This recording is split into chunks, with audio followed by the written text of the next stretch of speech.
This is the Turf Zone Podcast, your central information and news hub, bringing together professionals from turf associations across multiple states to share things to help you in your business.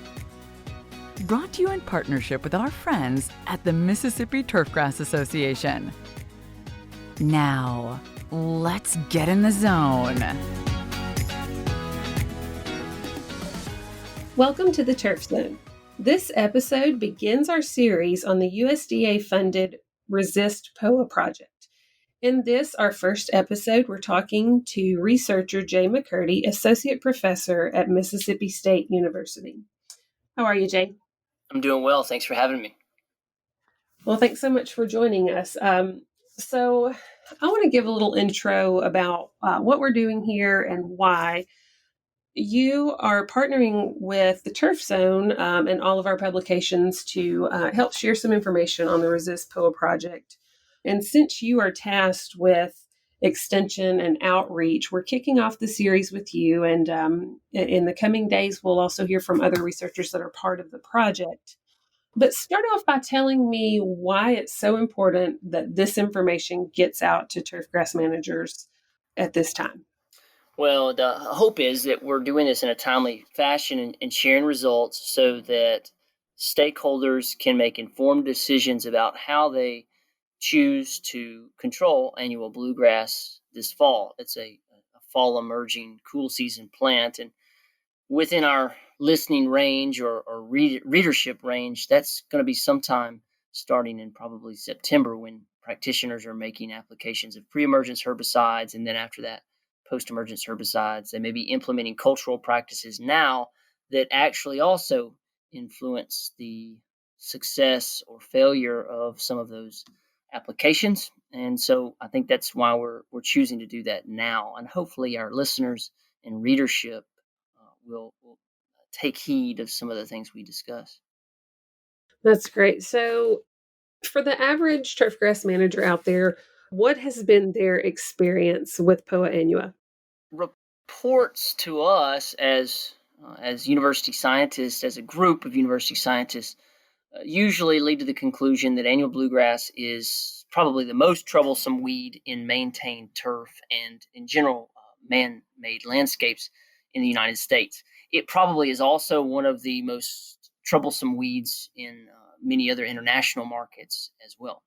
So I guess what leads us into this conversation is we want to try to change that.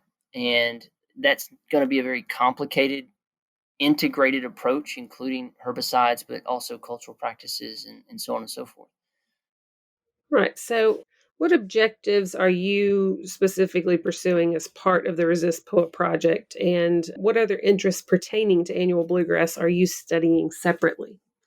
Yeah, so I guess a little bit of background on the project. We proposed this project in 2017 and then again in 2018 and had very positive reviews in the first round, and then the second round got approved. We have about $5.6 million on this project covering, probably about, it's not complete salaries, but it's certainly paying for some research being done by roughly 50 employees. I think there are 16 university scientists involved. I think that there are at least 15 universities. So it's a major project across the United States, a number of different variables, including cool season and warm season types of climates, various different industry sectors, golf, lawn care, sod farm, sports field, so on and so forth. So on this project, these university scientists, myself included, have, I think at last count, about 9 different major objectives. And then within each of those objectives, a good example would be understanding the seed life cycle and germination success of various different populations.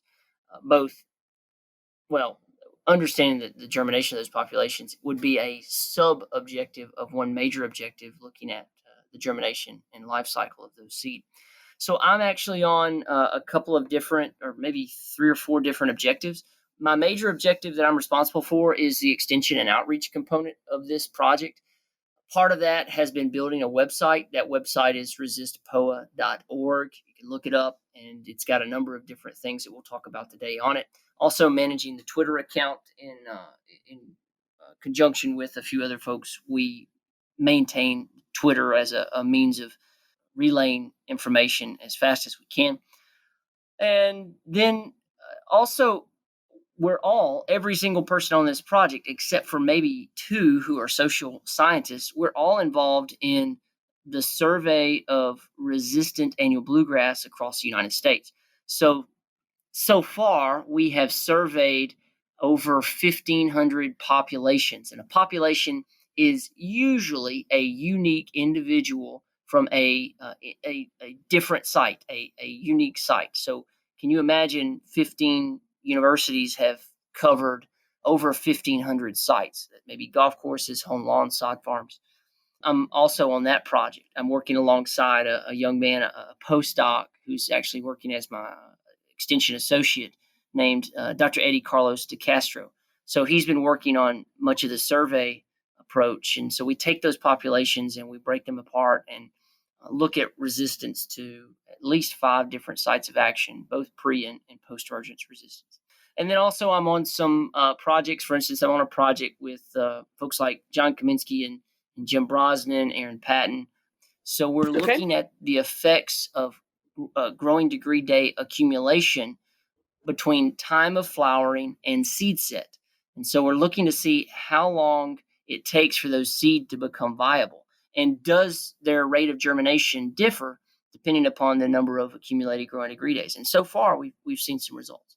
I'm also working on a project with Brian Unruh and Sean Askew, as well as John Kaminsky.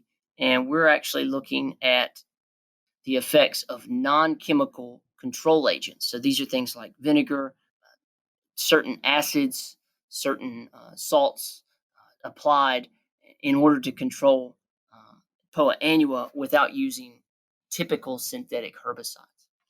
So those are some of the project objectives that I'm working on as part of this ResistPoa project. So, for our listeners and readers, Jay, what are some practical steps or cultural practices that can be implemented by average listener who's dealing with this challenge? Well, a lot of the practical approaches have been known and talked about and discussed for a long time and aren't necessarily a real part of this project. But I can tell you some of the things that work in the Southeast in warm season turf. We really want turf practitioners to be doing whatever it takes during the summer growing period to try to favor the desired crop. If that's Bermuda grass on a golf course, or if it's another warm season grass in a lawn care or park scenario, then we want to be doing whatever favors that grass to make it healthy. The best annual bluegrass, or for any matter, weed control strategy that we have available to us as as turfgrass professionals, is to maintain thick, lush, dense, competitive turfgrass. So one of the things that I try to discuss with stakeholders, for instance, for golf course managers, is that really raising turfgrass cutting heights is a means of favoring that desired grass. So it's not just a means of favoring that grass, but also it is in many ways a way to suppress annual bluegrass because it is a denser, more competitive turf stand. So even on golf course putting greens, we really want to see practitioners raising those mowing heights ever so slightly in the fall so that we've got some amount of cushion to prevent the open canopy that annual bluegrass is taking advantage of. Then also, in general, when it comes to chemical weed control, we want practitioners to be paying attention to make sure that they are using multiple sites of action. We use these terms sites of action and modes of action interchangeably in many instances, but those sites of action is what I call them. But those sites of action are unique enzymatic processes that are interfered with by a herbicide. So it's very much a lock and key type of mechanism. That lock is the enzyme, and that key is that herbicide. That herbicide binding site can change over time if we repetitively apply the same herbicide. In doing so, we're selecting for or evolving a population to be resistant to that particular herbicide. So not to lose track of this idea here, but we really want to make sure that we're using overlapping or we're using multiple sites of action, multiple chemistries. So one way that you can look at this and decide which chemistries to use is to look at the herbicide history and the history of failures of whatever you've been doing on a certain scenario. You can then look at our ResistPoa herbicide site of action chart that's available at the website resistpoa.org. And you can go there and look at this really nifty chart to determine, well, which site of action you've been using. We want to see practitioners using at least one pre-emergence herbicide in the fall and following that up with at least two different post-emergence herbicides. So, for instance, we see a lot of practitioners using indaziflam or spectacle. We want to see that in combination with a post-emergence follow-up with at least two different post-emergence herbicides. That might be simazine plus an ALS inhibitor like Katana or Tribute Total or Revolver or Trimit, which is now, or Transit, which is now Negate, or whatever it may be. We prefer that practitioners use a pre-emergence with a post-emergence. And there's so many different scenarios that dictate different strategies, but there is no substitute for using multiple overlapping modes of action. So we talk about switching chemistries. Well, it's not just about switching chemistries. It's about making sure that we're using different sites of action. And then also, I think one of the things that's becoming evident to us is that we've got to reduce the amount of seed in the or in the soil seed bank. So there's a couple of ways to do that. One is by collecting clippings that have seed heads in them. So by removing those seed, we're reducing the population for the following year. We also are starting to evaluate, as a group, we're starting to evaluate the effects of things like phrase mowing, which are indeed removing that top layer of soil, which should be removing a lot of that seed bank. So those are just some ideas, and we're stumbling upon several other things that we think are really important. I would add that it's really important to know if you have herbicide resistance. And so there are those of us out there that are running labs that can screen for herbicide resistance. Chances are I've been to some of the golf courses or sports fields in the state of Mississippi. And so practitioners can probably contact their local extension specialist, myself included, and just try to have a conversation with us about whether or not they think they have resistance. So obviously, controlling annual bluegrass is a pretty common thread for a lot of turfgrass professionals, and especially in your state. How does annual bluegrass rank in the list of weeds in your state? Well, in the state, it's difficult to say. We don't have statewide data, but we do have survey responses from a 2017 study conducted by by the Weed Science Society of America. They do this every year. In fact, there's a survey ongoing right now, and they ask extension specialists, they ask university researchers, what are the most common and what are the most troublesome weeds in whatever scenario that they're specialists in. In turf, in 2017, annual bluegrass was ranked number 4 most common. It was not included in most troublesome. I'm sure it made the top 10 list, but it is not in the most troublesome. For me, in the Southeast, I think it is right there with goosegrass as far as the difficulties that we have controlling it. Specifically, those difficulties are because of herbicide resistance. Okay. So, how have recent results from this study benefited the industry, and how will the industry benefit in the future? We're in the very early stages of reporting our findings, and those findings are benefiting the industry right now, predominantly through conversations like we're having right now, which are with stakeholders, in many instances one-on-one, but also in front of live audiences. Obviously, the pandemic has made that more difficult, but I think this fall and returning in the spring, we're going to have a lot more conversations about what we've learned. If anything, I think that this type of research has brought the issue of herbicide resistance to the forefront within a stakeholder group that perhaps had been less or had warranted or had less attention than our row crop colleagues. The commodity boards, the commodity agriculture in general has been very well funded by federal funding, and the specialty crops like turfgrass have not necessarily had the same amount of attention. So that's one thing that I think this project is doing. We're building a repository of information online. A lot of it's in draft format. I'm sitting here on another page on my computer screen looking at draft formats of information we're publishing in the next hopefully 6 months about our findings for the herbicide resistant screening. But if I have been to a site and we found resistance, we've tried to communicate that with the stakeholder, and I think that's worth a lot in the state of Mississippi.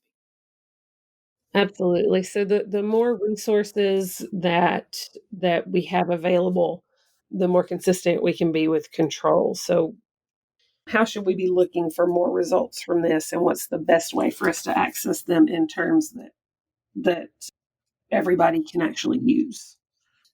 It's mind-boggling how difficult it is to coordinate results across 15 different universities. Some of that is just related to logistics, and then a lot of it is related to just not having enough personnel to have a fast workflow. So at our university, we've screened 160 populations, and it's taken us 2 years to do it, and we've still got another 2 years worth of work to do to confirm a lot of that and figure out why they're resistant. Knowing it's resistant doesn't tell you why it's resistant. Right. What's the timeline of the study? Is there a set end date, or do you get to continue? The funding, this project is funded through October of 2022. So we've got a little over 2 more years left on this project of funding. But I mean, I fully anticipate that there'll be research results presented for the next 5 or 6 years that are directly related to this project. One of the big benefits of this project is it is bringing together a group of scientists that haven't always worked together, not because they didn't want to work together or couldn't get along, but those of us in the Southeast have always known each other, but we've not necessarily known one another's strengths and weaknesses. So there's a lot of benefit coming out of this project because we're forming these cross border relationships. And, for instance, I knew Scott McElroy's capabilities because I worked for him, but now I'm learning about Travis Gannon's capabilities at North Carolina State. So we're starting to build these relationships where we can have more interdisciplinary types of studies. And so it just really drastically changes our capabilities in the Southeast as turfgrass weed scientists. Absolutely. Well, that's I like that because we, even in your last issue, we ran the article about collaboration. So, those outside of the research field who are actually out in the field and using what you guys are learning are trying to collaborate and learn from each other and share those things. So that's interesting that that's kind of coming back in a larger scale with research like this. Yeah, well, I'm sure collaboration is important for everybody, and in our industry, in university research or research in general, it is and has been, will continue to be. Okay. Anything else? Yeah. So on the ResistPoa website, there's some pretty nifty tools, and actually under the tool banner on top, you can look up the site of action poster, which can be downloaded and printed, and even you can request that from us by going to the contact us tab and contacting us, and I'll try to mail one. But you can also look up slide sets. So if you're training individuals at your facility or with your company, there are 3 slide sets currently, and there'll eventually be 3 or 4 more. Introducing annual bluegrass, herbicide resistance, herbicide sites of action, where we review all of these different things. It's only about 30 minutes worth of material. There are recommended sites. There's going to be a decision support tool that helps deciders or folks that are making decisions to make those in an optimal way. And then there's a function that is search available literature. My colleagues and I, Alec Kowalowski, as well as Clint Maddox, both at Oregon State, have really worked hard to create this search feature that allows practitioners to search for available literature. And I don't mean scientific literature necessarily. I mean trade journal articles as well as extension publications about this topic. So you can sort by turf type, such as cool season or warm season. You can sort by control method. Maybe you're interested in biological control or chemical or cultural control. And then you can also sort by state and look for information from your area of operation. So I think that's a pretty nifty tool and worth checking out as well. Definitely. Those are great resources, Jay, and I want to reiterate those. You can visit the website at resistpoa.org, and the Twitter handle is at ResistPoa for all of these resources and more as the sites are updated. Thanks for listening to the Turf Zone, and stay tuned for the next episode of the ResistPoa Project. You've been listening to the Turf Zone. For more episodes of the Turf Zone, visit theturfzone.com and subscribe on Apple Podcast, Stitcher, or your favorite podcast app.